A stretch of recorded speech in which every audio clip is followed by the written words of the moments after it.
கும்பது அவங்க ஆயாவே ஹாப்பி தான். ஒரு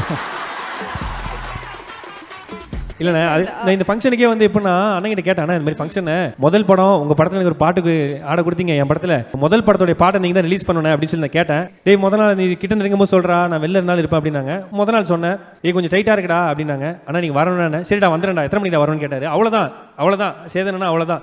இந்த ஃபார்மாலிட்டி அவங்கள பேசி இவங்கள பேசி எதுவுமே கிடையாது. நேற்று 5 மணிக்கு ட்ரெயிலர் லான்ச்சு, ஆனால் கொஞ்சம் ட்ரெயிலர் மட்டும் ரிலீஸ் பண்ணி கொடுத்தா நல்லாயிருக்கும். 4:20 கேட்டேன், கட் பண்ணால் 5 மணிக்கு ரிலீஸ் பண்ணி கொடுத்தாரு. ஸோ அவர் இருக்க உயரம் எங்கேயோ இருக்கார். அண்ணே ஐ லவ் யூண்ணே. Love you. தேங்க்யூண்ணே. இதுக்கு மேலே என்ன சொல்கிறேன்னு தெரியலண்ணே. லவ் யூண்ணே. இந்த பாட்டில் நீ தான் ஹீரோவாக இருப்ப, ஹீரோ ஒன்று வந்து பார்ப்பார் இந்த பாட்டில் அப்படின்னு சொல்லிட்டு சார் சொன்னாங்க. யார் சார் ஹீரோ அப்படின்னு சொல்லி கேட்கும்போது அதுக்கு முன்னாடி என்னென்னா இந்த இடத்துக்கு வந்துருங்கன்னு சொன்னாங்க. அந்த ஒரு இடத்துக்கு போகிறேன், கட் பண்ண வலசரவாக்கத்தில் இந்த அட்ரஸ் கொடுத்து இந்த இடத்துக்கு வந்துருப்பா அப்படின்னாங்க. அது ராஜேந்திரன் ஜெகநாதன் திருவா, ராஜேந்திர சீட். ஆமாம், பக்கத்து சீட் ஜெகநாதன் ராஜேந்திர சீட். அந்த ராஜேந்திர சீட்டுக்குள்ளே வரேன். உள்ளே வந்தோன்னே இங்கே தானடா சேதன் ஆஃபீஸ் இருக்குது அப்படின்ற மாதிரி தான் எனக்கு இருந்துச்சு. அந்த ஆஃபீஸ்க்கு வெளில விக்ரமேதா மீசையம் முறுக்கு 2 படம் ஒரே நாள் ரிலீஸ் ஆச்சு. விக்ரமேதா பார்த்து முடிச்சுட்டு எனக்கு சேதன் அப்போ ரொம்ப பிடிக்கும். ஊரில் வந்து எங்கள் காரைக்காலில் வந்து சேதனுடைய நீங்கள் படங்கள்லாம் எடுத்துக்கிட்டிங்கன்னா அதில் வந்து என்னுடைய பேரும் அந்த ஃபேன்ஸ் கிளப்பில் இருக்கும். நான் அன்றைக்கே சொல்லியிருக்கேன், தெரியும் பசங்களாம் ஆரம்பிக்கும் போது. அப்போ வந்து 2 படம் விக்ரமேதா பார்த்து ரொம்ப சூப்பராக மீசையம் முறுக்கு பார்க்க போகலான்னு கூப்பிட்டானுங்க. இல்லைடா அதுக்கு முன்னாடி சேதன் ஆஃபீஸ்க்கு வரா, வாங்கடா பார்க்கலான்னு சொல்லிட்டு பசங்களாம் நேராக அந்த ஆஃபீஸ்க்கு போனோம்.